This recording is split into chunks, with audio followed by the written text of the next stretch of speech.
Hi everyone, I'm Sergey Medvedev.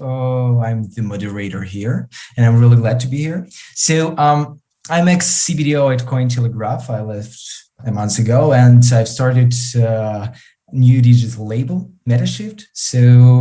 And we are experimenting with NFTs and creative stuff with big, often like music composers and music creators.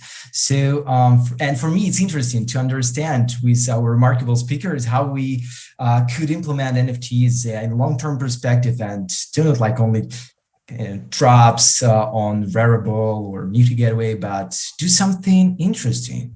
And let me introduce you our speakers. So, Michael Bramlich from Quid, Mickey Maher from Dapper Labs, and Daniel Crothers from VeVe. Guys, could you introduce yourself, please? Michael, you first. You bet. I'm the co-founder and CEO of Quid. We're an online marketplace to buy and sell digital collectibles and NFTs. We've been around now for about 5 years and have about 325 brands to collect on the platform. It's great. Thank you. Mickey, your turn.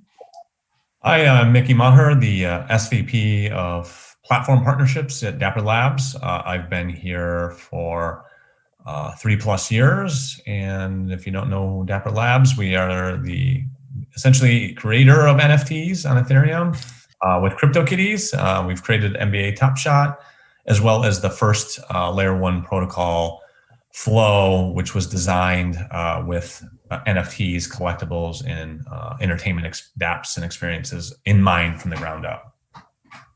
That's great. Thank you. Daniel, now you. Hi, everyone. My name is Daniel Crothers, the COO and co-founder at VeVe. VeVe started around 3 years ago. We recently launched into the market back in early January. Since then, we have acquired over 300,000 users.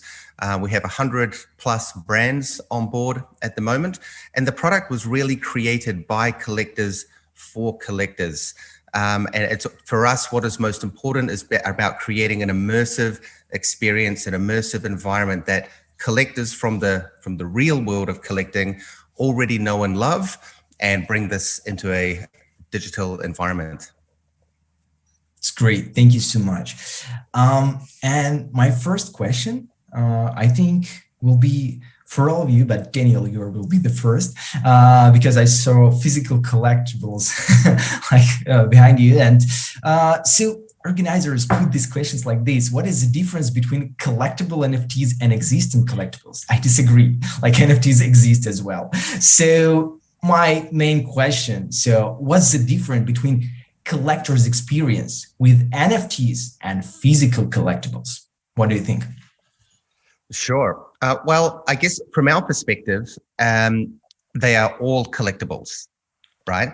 And I think the opportunity that NFT has provided is moved the physical world of collecting, which, you know, is a $300 billion industry every year, and has allowed that to move into the digital space. And I think really, you know, the difference that we've experienced on our side is it makes collecting far more accessible to many, many more users. You know, like, for example, these bear bricks behind me, very hard to get. You need to know people in certain countries. But the great thing about being digital, or operating from an app, or from a web platform, is it makes it far more accessible to users. And I think that the experience of the community can be a lot more involved, as in users can more easy connect with each other, participate in buy, sell trades, and so forth. That's great. Mickey, what do you think about it? Because like NBA Top Shots, like for people, especially in the US, it's so popular to have like these cards in their kind of childhood. And what do you think about collector's experience?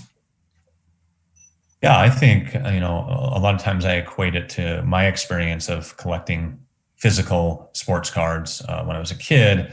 The most you could really do is go to the card shop, buy some packs of cards, go open it with your 2 or 3 friends in their basement and trade amongst each other and show amongst each other. Maybe you would even bring some cards to school to show to 20, 25 people.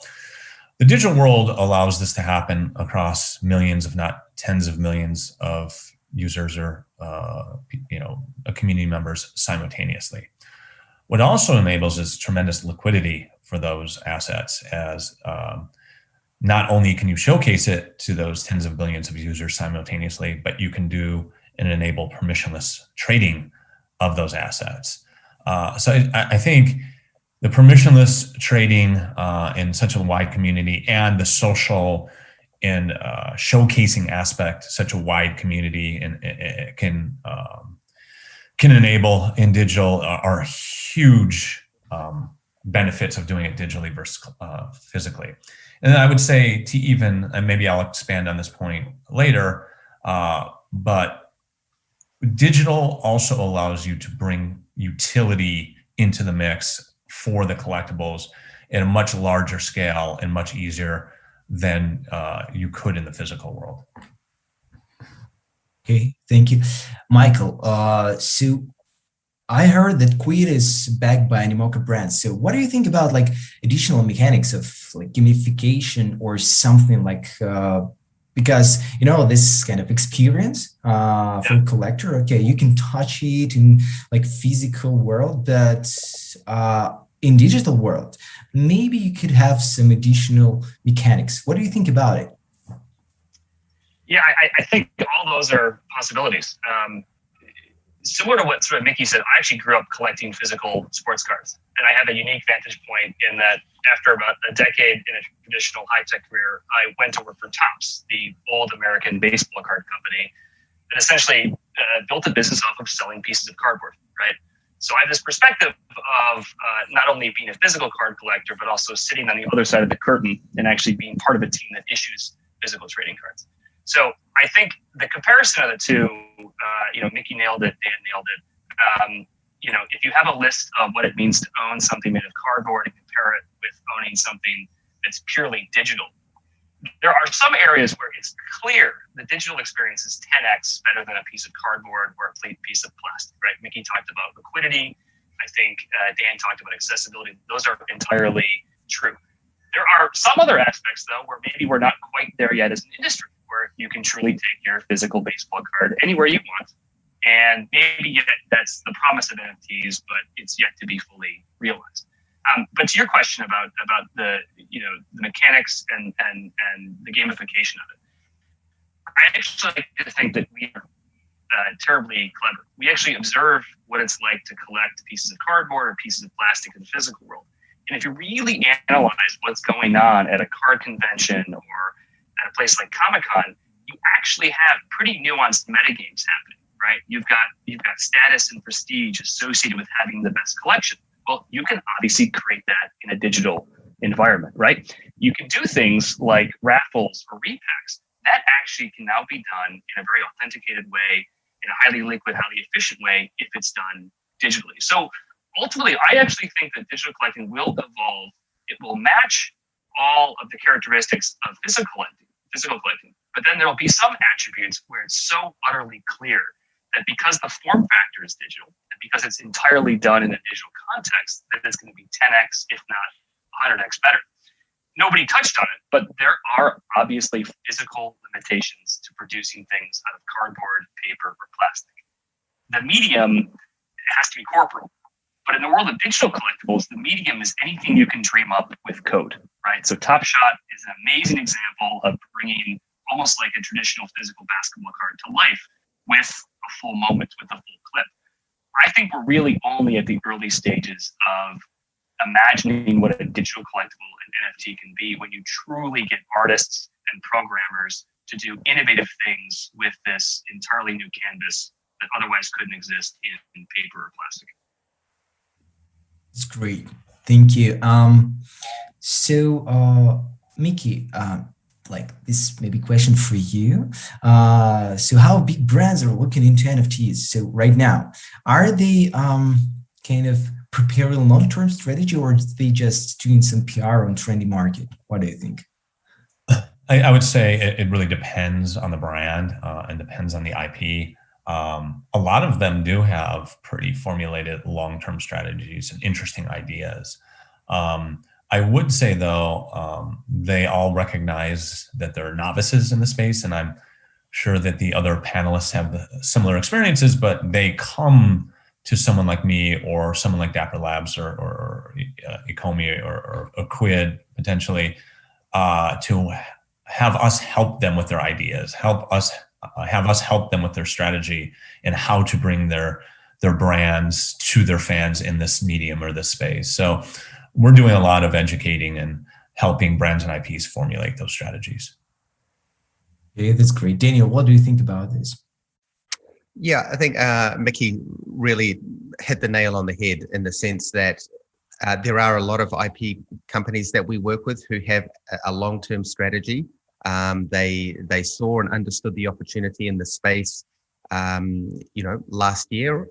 But since this whole NFT boom has happened, obviously many licensors want to, get involved in the space. So, I think that it is that there are many people who want to get in. There's obviously opportunity for many brands to participate in this space, and that I think the best thing to do is to reach out to companies that are like on the panel right now, and use their advice, use their expertise to understand how to best tackle their product in this new medium. Okay, that's great. Michael, what about you? What about your experience with the big brands?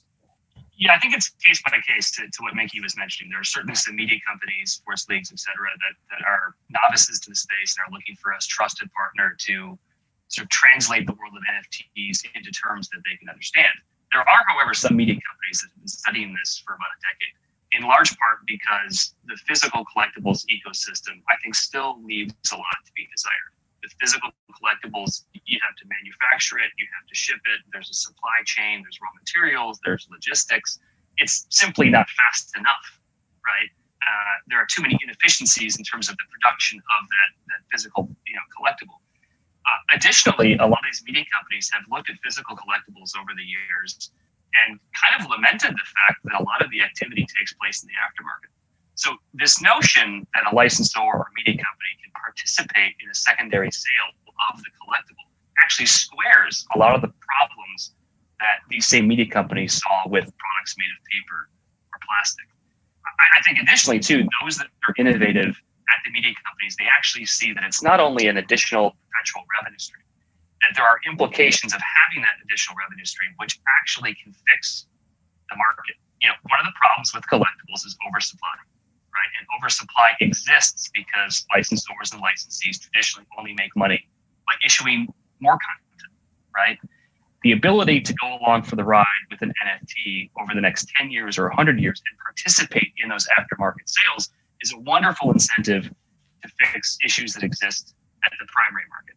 So it's not just this sort of first order implication of, hey, it's a new business category, or hey, I can finally participate in aftermarket sales if an asset appreciates in volume. It's actually this second order implication, which is, hey, maybe we can actually do better drops as a result if we know this thing can last for 10 years or 100 years. Okay, that's great. Thank you so much. So Mickey, question like for you, for example, what do you see like the biggest barrier now for NFT mass adoption? So you work with big brands who are like Dapper Labs, one like the first one who created like NFTs and do it massive. But what do you think? So the main barrier. Yeah, we have built CryptoKitties, and we're some of the most experienced DApp or consumer application developers on the Ethereum blockchain, maybe even the most experienced. So we have been thinking of that question for quite a long time, and in part of that question is solving it. And what we set out to do and what we intended to do with Flow is solve some of those problems that existed on Ethereum that would prevent mass adoption or wouldn't necessarily cater to a mass market audience. Those things are essentially, we think about abstracting the blockchain or the cryptocurrency overall, meaning a user comes in and they have easy UX, UI, onboarding, payments, where they don't even have to touch crypto if they don't understand it or they don't want to. The experience looks much like a traditional e-commerce experience or app store experience. So that was a big innovation that we did. And I think given that, plus scalability of our blockchain is really allowing and showcasing brands and mass market experiences to come in. So I think really the main barrier today would be just time for developers, brands, IPs to experiment on these new platforms that have been built to support or cater to those experiences. Okay, that's great. Daniel, for example, what blockchain you use in VeVe? In VeVe, we've just announced we will be moving to a blockchain called Immutable X. For the reason being, as Mickey mentioned, Immutable is also based on Ethereum. For us, it was about a few key things. Number one, we needed gasless environment. Number two, it needed to be environmentally friendly, which is a big concern for many licensors these days. And number three, it needed to be interoperable in the sense that you were able to move your assets around.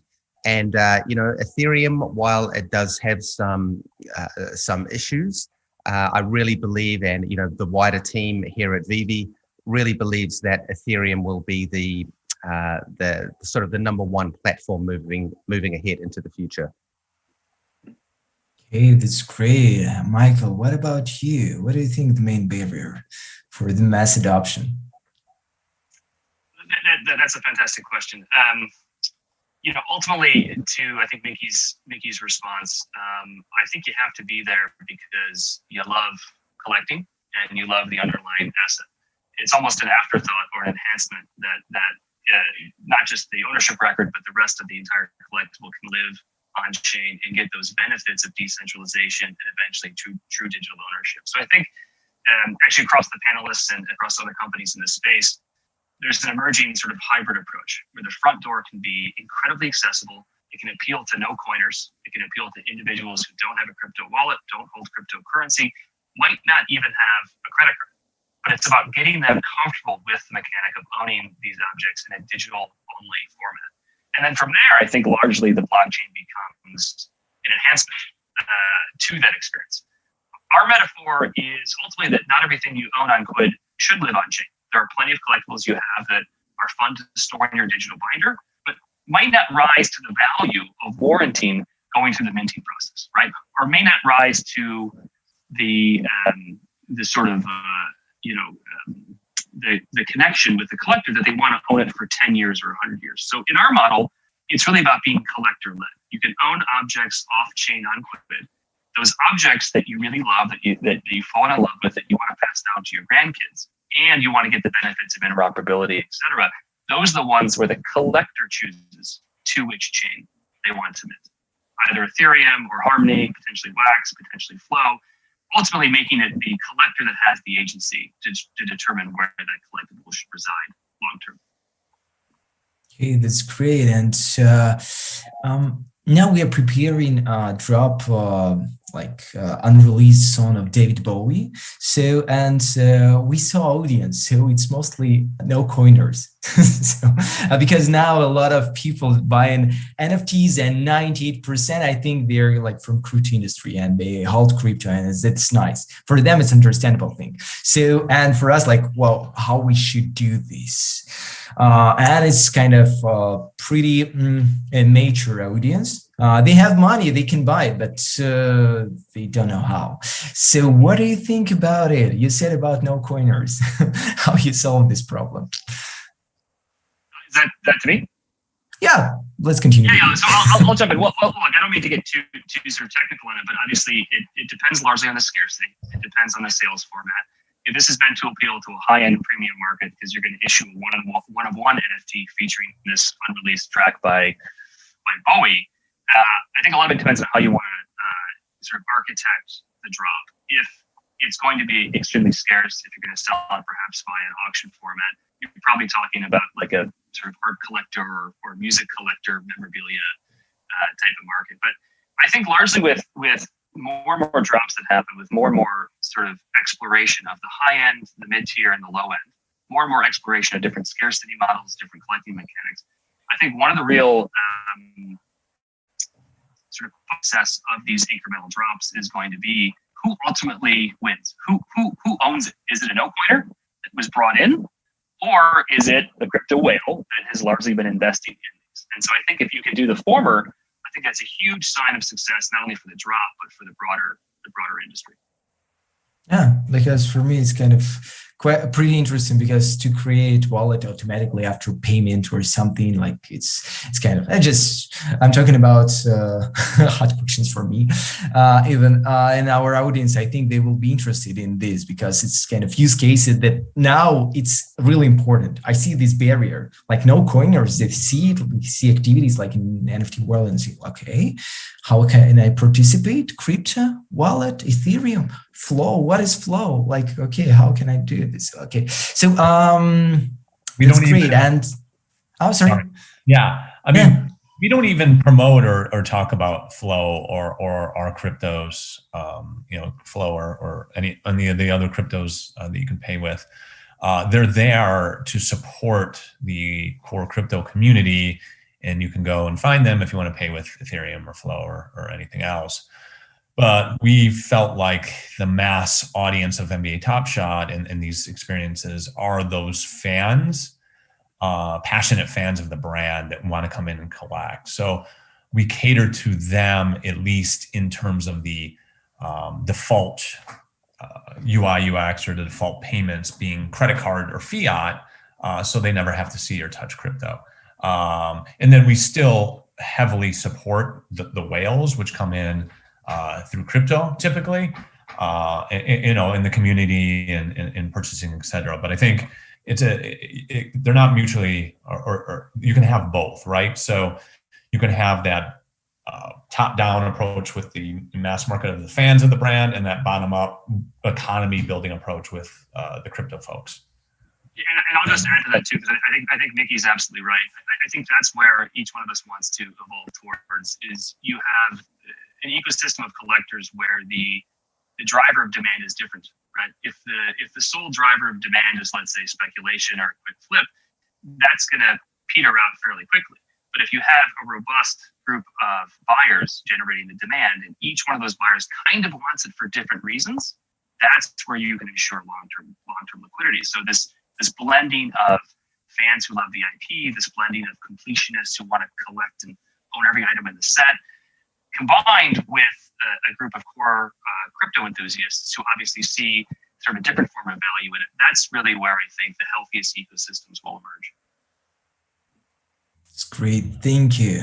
And Daniel, for example, what do you think about music collectibles? I think they're underestimated, because especially music NFTs, I mean. So, and have you seen interesting use cases, or maybe on your platform you like want to integrate this, or tell us, please? Absolutely. I mean, I think music is sort of one of the underrated, NFT opportunities out there at the moment.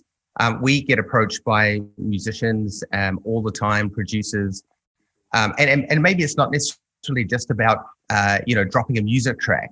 But for example, in our environment, you are able to add music to certain things, or maybe you bring out a beautiful 3D collectible of, say, Ultraman, and that might have the Ultraman theme music associated with it.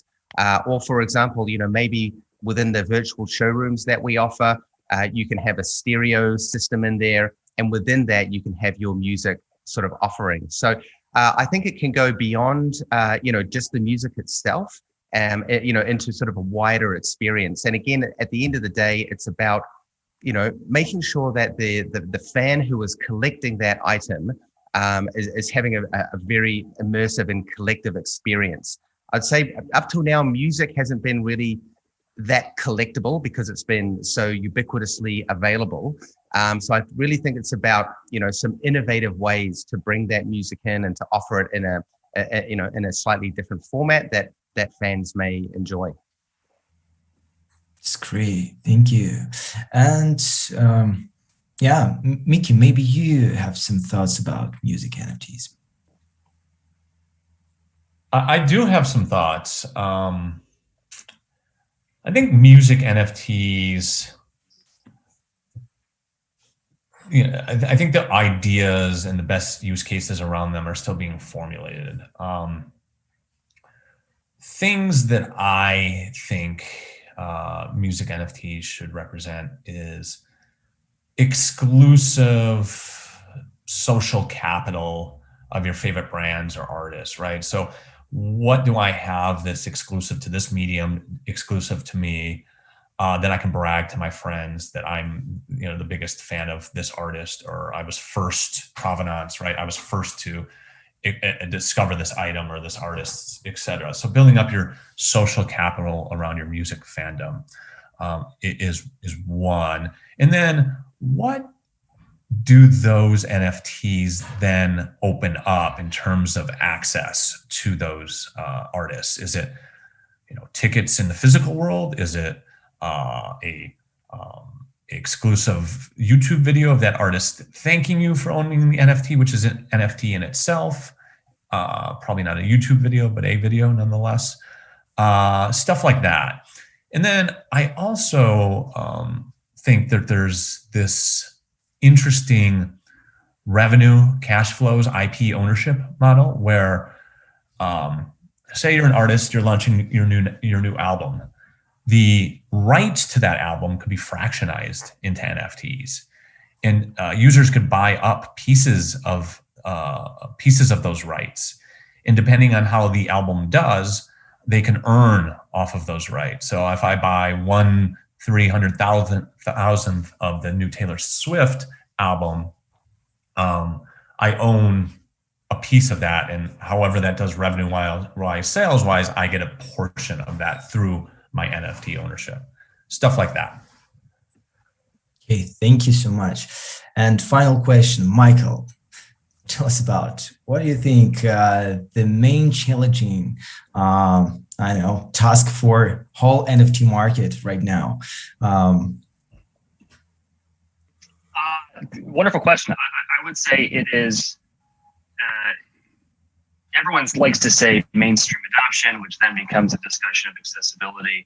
I think ultimately we all want to generate multiple sources of demand. We want to find different, sociological, psychological, emotional, economic, all these different desires. We want to find ways that an NFT can meet those desires in order to create the biggest tent opportunity, right? Because the biggest tent opportunity, again, will create ecosystems that are healthy and sustainable long-term, and that will ultimately produce the most liquidity for the most diverse set of reasons possible. So I actually think to get to that big tent scenario, I think it's less of a technical challenge about making interacting with the blockchain more friction-free and more efficient. I actually think it's instead about the demand side of the equation, which is not reducing the pain, but making the pleasure once you get through even higher. So it's really about making the average person on the street desperately lust after this, right? To be willing to go through some technical hurdles that will still exist for the foreseeable future. So again, it's all about generating a diverse set of demand to make sure that pretty much every collector's itch can be scratched by the NFT. Thank you so much. We have like a little bit of time. Daniel, what do you think about the most challenging thing on the market right now? I think the most challenging thing is, really to be able to resonate with collectors, similar to what Michael said. Excuse me. In the sense that it really, at the end of the day, why do collectors love to collect? It's because they love the brand, they love the product, they love the experience. And for us, while it is a big challenge, it actually comes down to something quite simple, and that is creating something that fans absolutely love. And around that, providing an experience that is very similar to what they already know and love in the physical world of collecting. So the transition is not too difficult. And as the other panelists have also touched on, it's about making it completely accessible. So I just think accessibility, experience, and also potential upside and potential liquidity, although that's, collectors collect for a whole range of reasons. You have some who want money, others who just absolutely love the brand or character. So really, I think it's about creating the experience that fans love. Thank you so much, guys. We just made it. It was an amazing session with you. I'm really great to be here. And thank you, Maya. Thank you, Munawer, for having us here. Thank you so much.